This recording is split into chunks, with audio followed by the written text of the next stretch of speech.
Hey everyone, how's it going? It's been a while since I put up a YouTube video, and so I'm working on a couple of videos here and there. This one is just going to be about resources on reading early church writings. Pretty simple, and some of it will be online, some of it will be physical books, and some of them will be resources about that. So let's just go ahead and jump right into it. I have some books to show you, and then we'll look at some of the online components.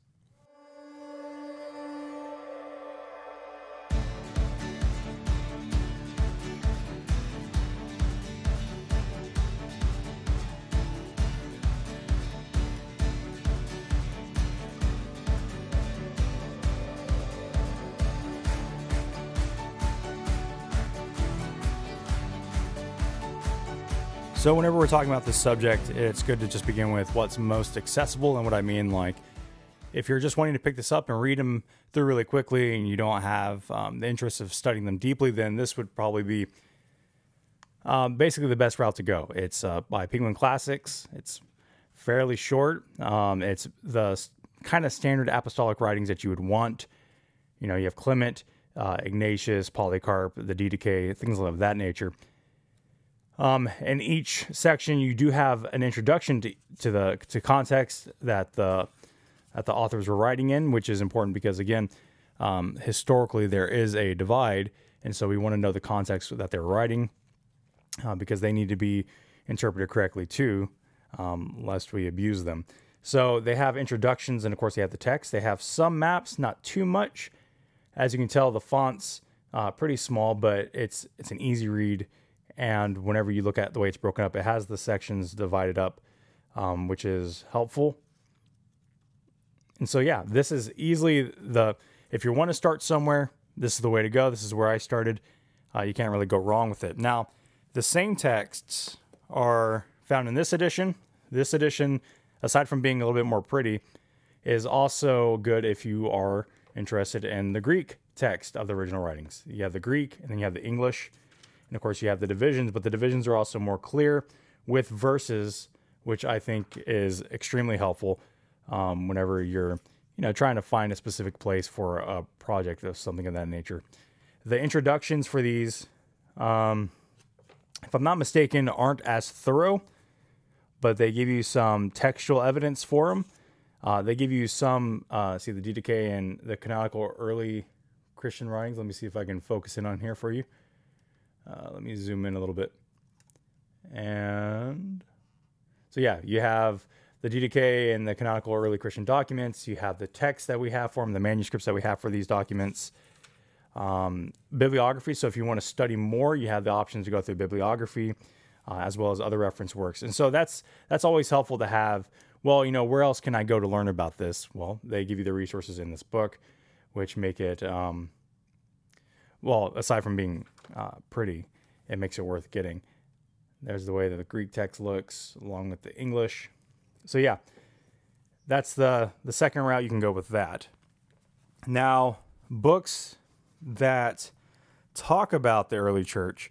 Now, aside from the historical books, because whenever you're talking about these texts, if you want to know which text to look at, which ones to read, church history books are kind of like a good launching pad, because whenever you're reading a church history book and it's talking about, well, Irenaeus wrote against heresies. Well, now you can look up against heresies and you can find that resource to read it. In terms of books on the subject, these are really, I'm torn on these. I like them a lot. There's some messages in them that I don't particularly like, not about the church fathers, but the narrative behind them, so to speak. I have a full review for all three of these on my website. You can look them up. If you look up book reviews, are there. I think my favorite was Reading Scripture with the Church Fathers. Learning Theology with the Church Fathers was good. It was very historical. One thing to understand about this one is that it's more about hermeneutics, proper interpretation in the early church, and basically the debates they had in the East and the West. But if you're wanting to understand the context and where they're coming from, it's a good place to look into and start. That way you can kind of get in the framework or the mentality that you want to whenever you're reading through these texts. And I found that most people across the board, whether Roman Catholic, Eastern Orthodoxy, things of that nature, enjoy Christopher Hall and Thomas Oden, who wrote a systematic based on the early church. I have not read it. I've heard it's great. This one is probably my least favorite, Worship with the Church Fathers. Not because so much of the sections that I wanted were bad, but that, as you can see, they have sacraments, prayer, and then he focuses very heavily on the Desert Fathers, which for me, it was not a particular interest. I wanted more to know about structure in terms of worship, and he focuses on baptism and the Eucharist or communion, whichever term you want to use. So he focuses on that. I think he could have gone a little bit deeper, but again, it's a great starting point. And that's something worth noting whenever we're talking about this, is that you can read these and you can read these, but just know that there's a lot more going on behind the scenes. And so this is basically just, where can I start? I am certainly not an expert on the early church. There are a lot of people that spend a lot of time studying the early church, and you can find those resources online, I'm sure, to help you kind of dive into that. Now, of super supplemental recommendation is this book, which I have reviewed on the website as well. This is the CSB Ancient Faith Study Bible. This is not going to be thorough, but it does have biographies. It has what they call, you can look at the full review on the website, but it has commentaries from those in the early church. It is selective. It's very selective, but you still also get to see commentaries that you don't necessarily see. And what you'll find is that the early church commentaries are quite different than the commentaries we see even from the 16th century and even today. So it's very interesting. It has a lot to it. I'll let you look at the full review on my website. I'll link in the bio. But I have enjoyed it. I reference it. The CSB is not my preferred translation, and so I don't use it as much. This was a gift, but I do open it and look every now and then to see what they have in terms of what a church father may have said at a certain point in time. And it does favor a couple of church fathers, and like I said, it is selective in terms of what it includes, because having one commentary on a particular text does not show you what the whole church believed, because the church was pretty diverse on various issues. So that being said, let's look a little bit at the online resources. So whenever we're talking about online components, man, really the sky's the limit. You can basically find almost everything online for free. You may notice this right here and you're like, well, what's that doing there? I was using the Catechism of the Catholic Church for research, and lo and behold, you can find basically everything you want online for free. And I've been hard pressed to not find everything. I think there was a couple of works, I can't remember specifically which ones, that I was like, it's kind of a shame that we don't have this one. But that seemed to be more rare than anything. So whenever we're talking about the early church fathers, we have these links. I'll be sure to put these somewhere where you can find them. This first one is holybooks.com.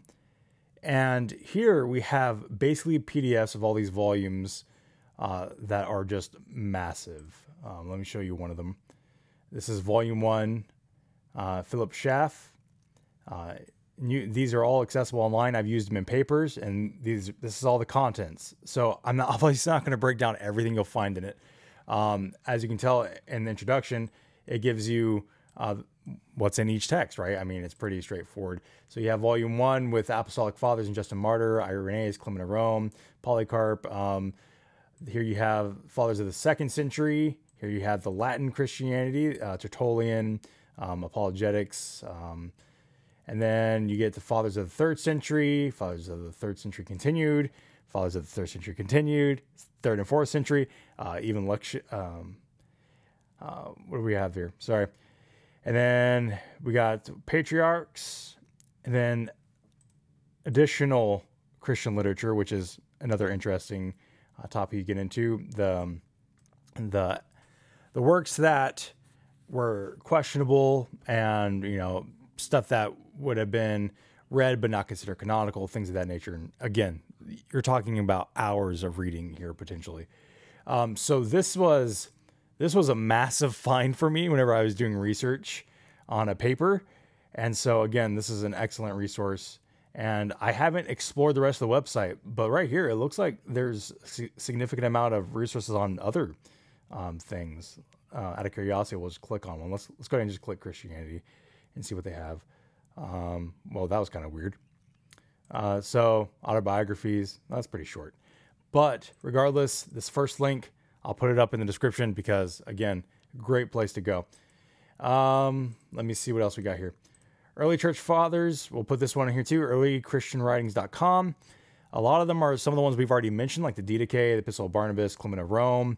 But they have some additional ones here. And so, again, if you want to go this route, was that hand sanitizer? Man, this COVID-19 thing, it's everywhere. So here you have these writings, of course. It's not as clean cut because it's not a PDF. You can't download it. Unless you do the save as a document.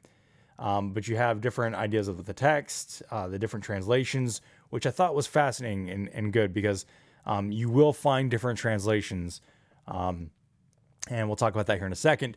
But you have these different links, different resources, which I thought was a plus as well. So if you want to do that, earlychristianwritings.com, and they have the Apocrypha, Gnostic writings, which, again, if you're studying Gnostics and you want to know a little bit more about them, you have those options. Church Fathers, really fantastic resource. I'll put the link in the bio. Again, another one, Early Church Fathers. This one's a little bit more clean, I think, a little bit more straightforward. Whenever you get into, it breaks it up by, by author. And so you can click on the format you want. You can download it or read it online. My internet's been kind of sketchy. I don't know if that's my internet. So again, another resource that you can go to where the download option is preferable in my personal preference. I like storing up a bunch of documents that I'll never get to, right? And the last one is newadvent.org, which is a Roman Catholic site, but they have just a mass amount of writings. And that's something, it's worth exploring. You will find different translations of certain texts, and I would say that the translations obviously favor Rome. However, I did use several of them in research papers without any problem because, for the most part, it's kind of hard to just change a whole document without people jumping on you for it. And then Augustine was one of the ones that was more difficult for me to find online for free, and yet they had Augustine on newadvent.com. So with this topic, I would say if you're looking at the early church writings, don't be afraid of, Eastern Orthodox or Catholic sites because they'll probably have resources, and it's worth getting those resources anyway. So at the end of this all, I probably should have addressed this first, but at the end of this all, why read the early church fathers? Well, sort of the same reason why we read church history, right? We don't want to be ignorant. We want to know what's going on. We want to know what the early church believed. And mostly whenever we're talking to individuals like this who do know the early church a little bit better than we should. Because if they throw something at us from the early church that we don't know about, that's going to be a shame. But I would say it's also almost a shame to throw away the Christian community.